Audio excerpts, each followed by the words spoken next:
What's going on, everybody?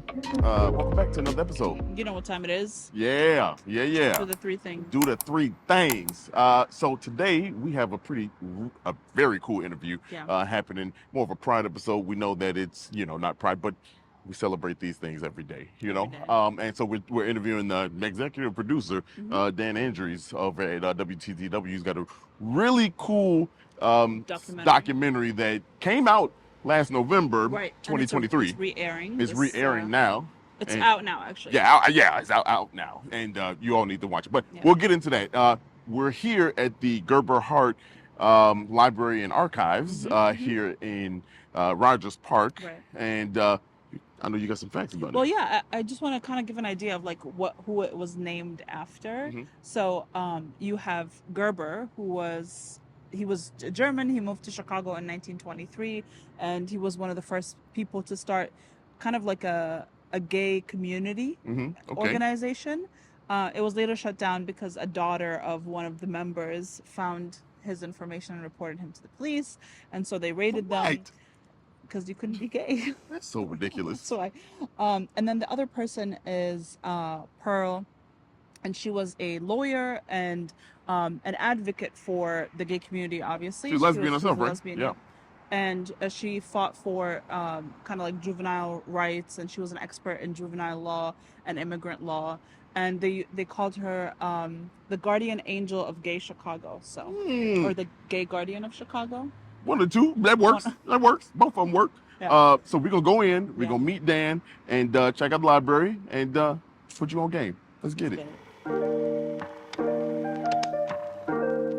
Dan, thank you for being on the show here. We appreciate you taking the time. Yeah.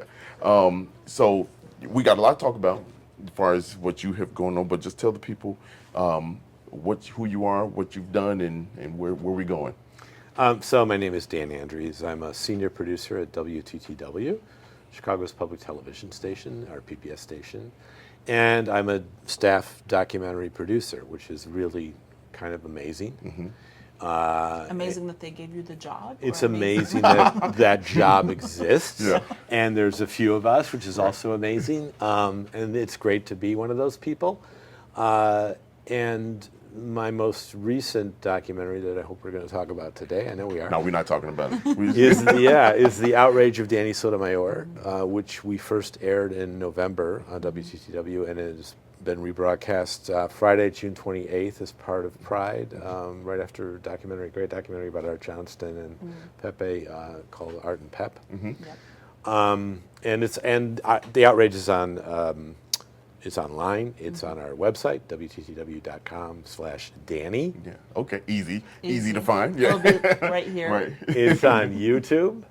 And I really, really encourage people to go on their devices. So what's the story of Danny? What is... Danny Sotomayor is my age, if Danny Sotomayor had lived.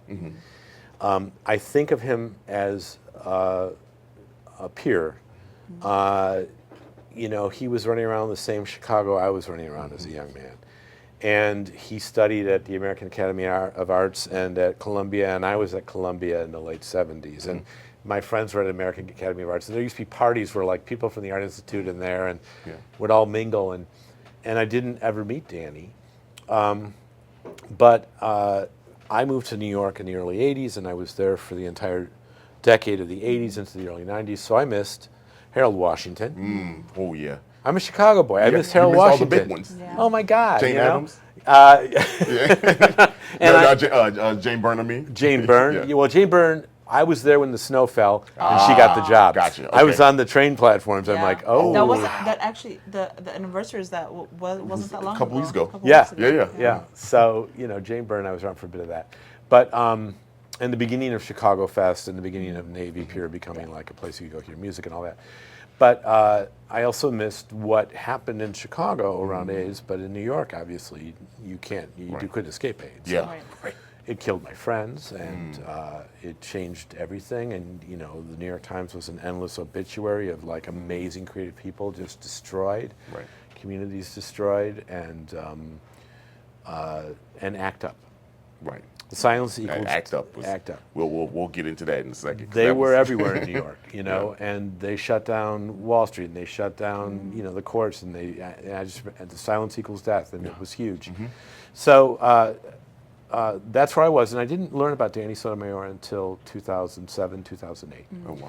when I co-produced and co-wrote a documentary called Out and Proud in Chicago. Okay. And that's when I crossed paths with the story of Danny Sotomayor. Wow. And I went, holy. Yeah. Yeah. We had the same reaction. Yeah. Watching it was the same thing. Yeah. Like we could easily see why you would get intrigued by this. Yeah. Yeah. And I was just galvanized. I thought he was incredible. Yeah. And you know, and so we told it in that documentary, and I think we had about 8 or 9 minutes about him.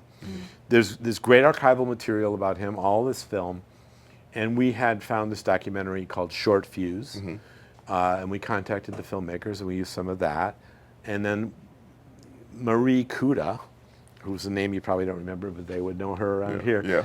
was a sort of a accumulator of gay history, and she had a tape of Danny Sotomayor interrupting the very first Gay and Lesbian Hall of Fame ceremony, which we use in the doc. Yes. Yeah. Yes. It's just, yes. it's part of the montage about attacking Daley.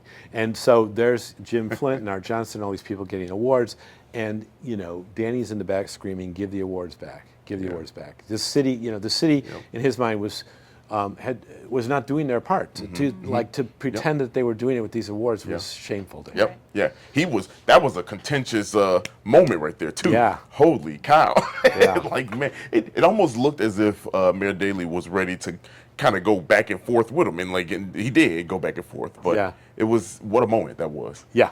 Yeah. Now you say you found out about him in 2007, and you were kind of like amazed with him. What was the one thing, the main thing that stuck out to you? You'd be like, all right, I have to do something about this. I got to make something.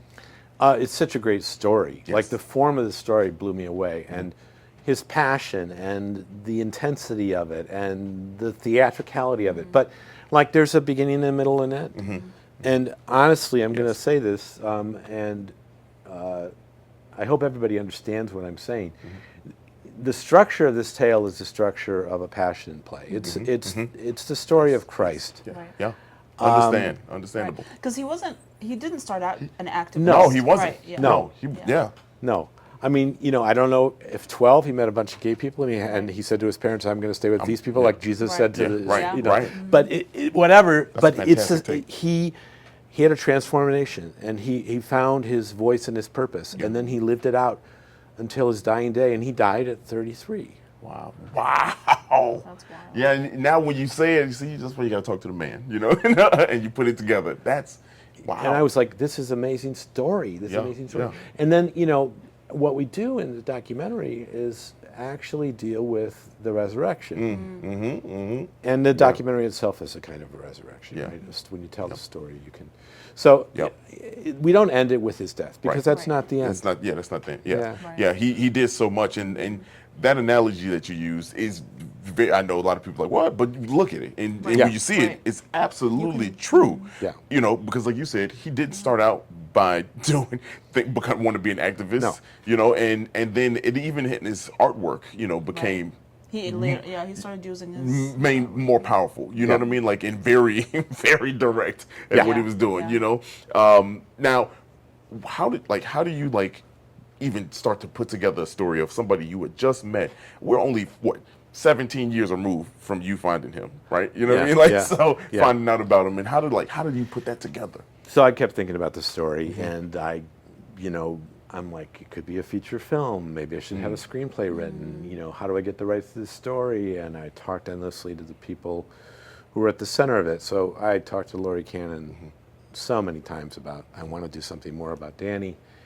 And I talked to a lawyer about, well, what if I go ahead and get a screenplay written? Where am I at legally? Well, you know, where's the estate? And he left no will. Right. And there's family. You have to deal with the family, Yep. you know. Yep.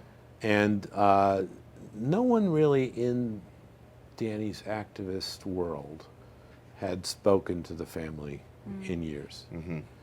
And they knew where people were and names and things. And so I reached out to David Sotomayor, his brother. Yeah.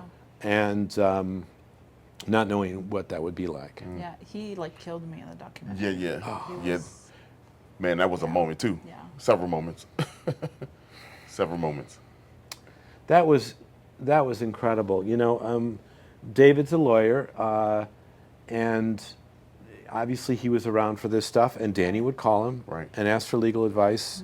And that's not a memory held by everybody, Right. but the evidence is there. Right. And in fact, there's a small moment in the footage at the CTA bus demo where Lori and Danny are hugging. Lori Cannon and Danny are hugging, and she says to him, "I'm glad your brother's here."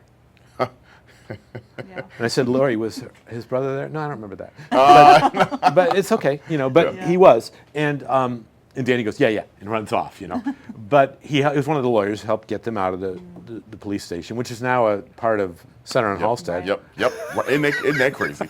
It's funny how the world things come back around to you. Yeah, So so David was a lawyer, and David, when I started to talk to him, he said, I have, his childhood artwork. I'm very proud of him. He's very meaningful to me, and I'd love to participate. But he's a lawyer. He knows how to talk, but I don't think he's ever really been interviewed before. Right. You can see the rawness in his Yeah. interview, like He when was he described the super knife vulnerable. with that man. Man, it is. I did another documentary that'll come out in the fall called When the West Side Burned, about the West Side and the black community in '68 in particular, but really it's about the '60s Right. and about King's time Yep, there. time. And I interviewed a cop and a fireman who were there. And, the cop, lots of great stories, willing to tell me a lot. Tell me about the racial attitudes. Well, we didn't, we didn't think like. Tell me But the come truth. on, man, Yeah. and he's not Yeah. going to do it. He's not going to do it. Right. And I understand. I get it. Right. He's at a different point in his life. He's retired, and and it's complicated. But I did get him to say some things that we could meaningfully infer suggested there's ignorance Right. at the very Right. least. Yeah. Yeah. So with David, I was asking these questions about not being accepted as the family not Yep. accepting Danny because he was gay. Yep. And David didn't really want to go there. I'm sure that had sure to be there's a hard. guilt, too, Yeah. Right. of, Yeah. like, yeah. I mean, I don't especially- think David had a problem with Danny. Right. No, yeah. but he's still got to talk about his mom. He Yeah. had a big deal. Yeah. Big problem Yeah. with that. Yeah.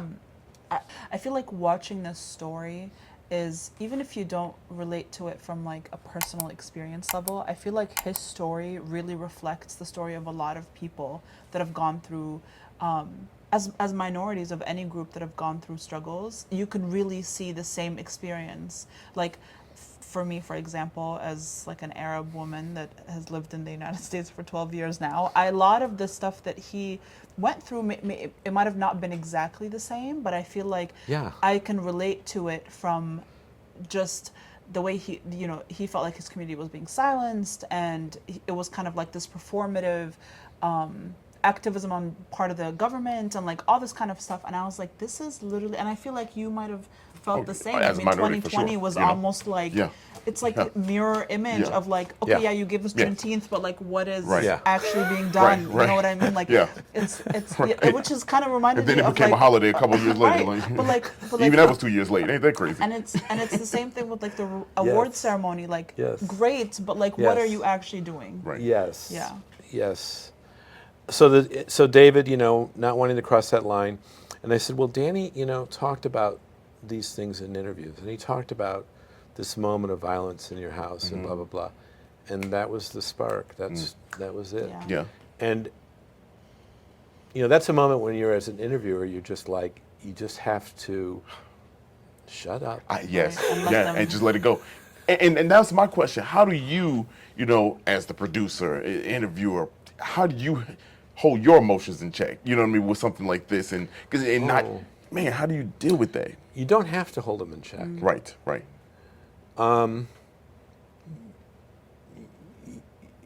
You could, you could even cry. Yeah. You don't want to ruin the soundtrack. Right. Yeah. Right. Yeah. You be in the back, Sobbing boo-hoo, in and the background. You don't want to ruin the soundtrack. You don't want to make it. You don't want to jump in But we took a moment after that, offered him some water, offered him, a break for if he wanted it, that kind of thing. So you do that. But I think you want to be Right. emotionally. You want the realness. I want to be emotionally engaged in the conversation. So I'm hoping what they see in me is me carefully listening Yeah. and responding with some sensitivity to what they're I saying. love that. This is one of the best documentaries. Yeah. That What do you hope that people take away from it? Oh my gosh. Well, I kind of have this thought that like it should be required viewing in either in 8th grade or freshman year of high school. Yeah, those are the years where you start to Right. find out who you are. Yeah, Going into that age. Yes, and as a civics lesson. Yes. Right. Yes. Very important. Yeah. Yeah. Because this guy is a great example of engagement in the democratic process Yeah. Through the world of civil disobedience, which Yes. is one of the rights we have. Yeah. Yes. Yeah. Right. And at that time, you're going to enter in. I don't know if they still do it. I'm a little older, but in school you had to take government classes Yeah. to even graduate. Yeah. That was one of the requirements to graduate. You had to learn the Constitution. You had to learn all that stuff. I agree. This should be one of those things where you learn at this point, the basics. Internet is out there. You'll be able to get the internet and get your information. But like this kind of stuff, you can't teach. Right. And that was what Danny was so good at. I don't know if I would have had the same power and the mindset to like this is what I'm doing now, and I'm taking that change. I'm taking that step to make these changes. Yeah. That's heavy what he did. I mean, is. when you kind of like know you're about to die, like Right. that is, you know what I mean? Like That- yes. yeah. There's no alternative but to dedicate your life to that. I feel like. So how did and that's a good question because like that's a good point too. Like how do you feel and all the research that you did? That was almost his why, you know what I mean? Like that was his, how every hero has a moment, every villain has his origin story. That was almost like that moment where you realize all chips in. Yeah. Let's go. Yeah. How was that to kind of like discover in this? I discovered that when we were working out in Proud, and I interviewed Lori Cannon, and she talked about going to see the AIDS quilt, and she was volunteering there, and Danny came, and this is in Chicago at Navy Pier, Yep. and the stories around that are great. Yeah. By the way, it rained and it leaked, Yeah. and they all ran around with like Visqueen or Visqueen trying to cover it, so nothing got ruined, and like stories we couldn't put in there, like it was just a leaky mess. place. Yeah. But she had met Danny prior, and there he was, and that was when he told her, "I'm HIV positive." And I think when I first saw that footage and heard those stories and watched those people on the street, I was just overwhelmed with a feeling of these are people at the edge of their mortality fighting for their lives. What I've come to feel about them is that, yes, they were that. These were people having a hell of a good time, Right. Yeah. fighting hard for what they cared about, Right. and knowing they were going to be able to Lead move something. some needles, Yeah. right? And I asked Tim Miller, like, well, was that successful? Was that successful? They were all successful Right. because maybe we didn't get the law changed that Right. day, but Right. we raised the point. Yeah. Yep. So I saw it less through a lens of deep sadness, although it's all over the film. Right. The sadness is all over the it film. is. And that was a particular time. You all got to watch it, but like in that time, the Reaganomics is just you got a lot going on, a lot of moving parts with his administration and his Yeah. time in office. I mean, talk about the black drug epidemic, the crack epidemic Yeah, going New on. York. You know what Oh I my mean? New God. York. You know what I mean? Like, yeah, right, Yeah. right. You know Yeah. that. So and then this, you know what I mean? Like, and then to see that, hey, he flew out when. Right. Like that's wild. You know what I mean? Like Yeah. that's a wild moment. What getting that footage? Putting that together. Like how was that? You mean the Reagan helicopter thing? Yeah, right. Yeah, like that. Like how do you like? Oh, my associate producer, Ken Lum, and the editor, Sharon Zurich, were just in heaven with that stuff. They're Yeah. like, go find me Ronnie in a helicopter. so you know? Yeah. man. But it's a true story. Yep. I don't know if that helicopter footage is exactly from that day, but it doesn't matter. Right, I mean, right. It happens. It's what Yeah. actually Yeah. happened. Yeah. And there's the joy of cutting to George Bush in golf. I mean, Yeah. some of these things. So Sharon Zurich is the editor, and Sharon and I Actually, we're at Columbia College at the same time in the late 70s, and she's a little bit older than me. I remember Sharon is like the woman who, checked out the equipment to me and stuff like that. Oh, wow. Sharon was like a little more together and older. But she, and I showed her film, so I ran a little screening series for a while and showed some of her early films in the late 70s. But Sharon's from that generation. So what I love about the editing is that in some ways it's a little bit old school. It's a kind of an approach to how you put something together that kind of sits in the documentary traditions of the 70s and 80s and early 90s, as opposed to all these incredible expansions we have of it. And so cutting to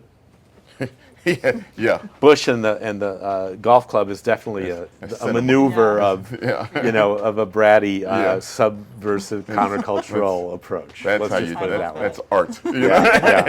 That's really great. I do want to take some time talk about Act Up because I don't think a lot of people. And I don't want to assume, but might not know what that is. I know when I watched it, that was something that was new to me. And I know Danny, of course, was at the forefront of the Chicago chapter. Yes. You want to tell us about that?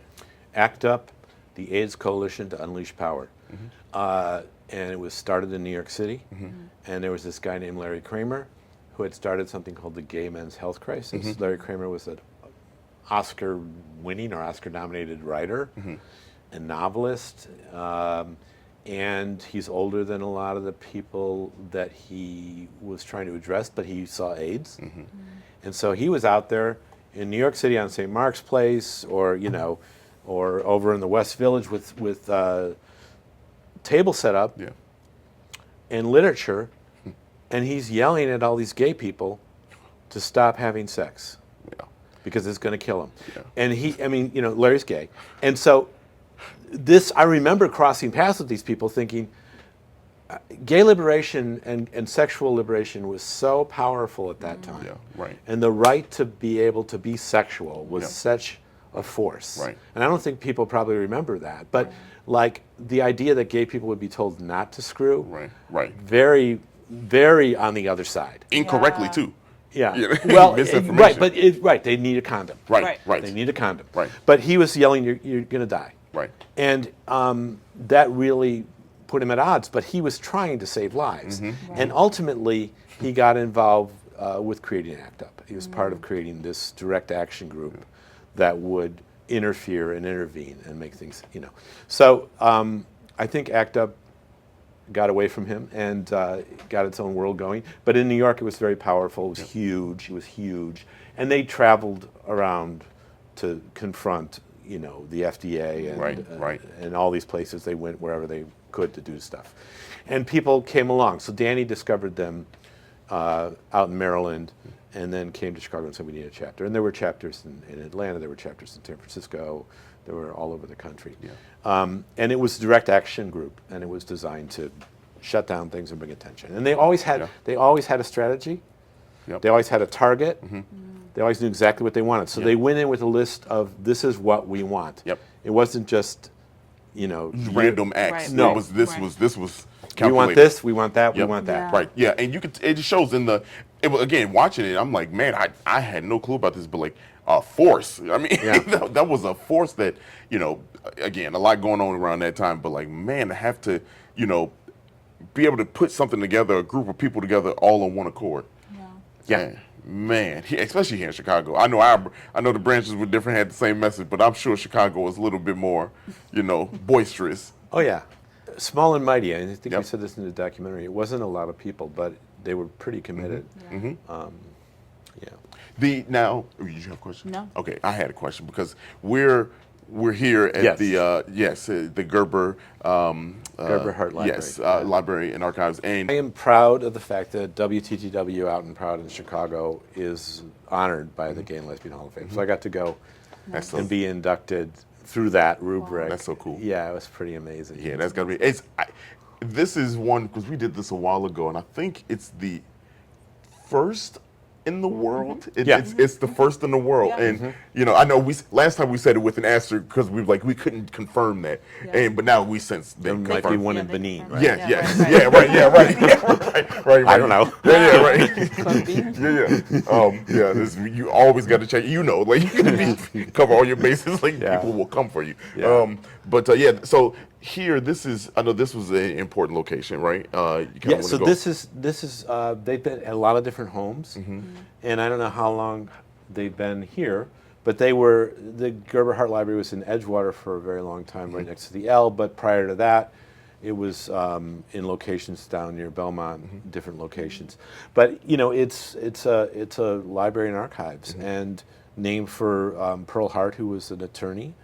A lesbian attorney who did a lot of things for the community, and Henry Gerber, who founded the very first gay organization in the United States in the 1920s called the Society for Human Rights. Oh wow! Did was he like- move from Germany? Yes. Yeah. He was- It lasted about a few months when one of the members' wives found out about it or something like that. wow.